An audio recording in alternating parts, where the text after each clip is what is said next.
जे कोणी येशू ख्रिस्तावरती विश्वास ठेवणारे लोक आहेत ते कोणी कायमस्वरूपी इथं राहायला आलेला नाही. आमच्या कामावरती आम्ही आलो. कशासाठी आम्ही कामावरती, आणि आम्हाला माहिती आहे की काम व्यक्ती करतो आणि परत त्याच्या घरामध्ये जायचं. आणि म्हणून मी म्हणतो की या ठिकाणी आम्ही काम करायचं है ना.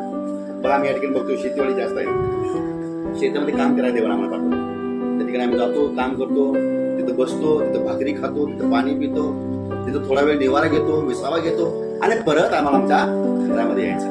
म्हणजे येशू ख्रिस्त सगळ्यात महत्त्वाची गोष्ट आहे. जिथं देव आहे तिथं तुम्ही असावं ही देवाची इच्छा आहे, योजना आहे. आणि तुम्ही देवाने योजना करून आला होता आणि वधस्तंभावर मरून येशू ख्रिस्त आता जात आहे स्वर्गात किंवा गेलेला आहे स्वर्गात. याच्यामध्येच कारण आहे तो आम्हा सगळ्यासाठी जागा करणं.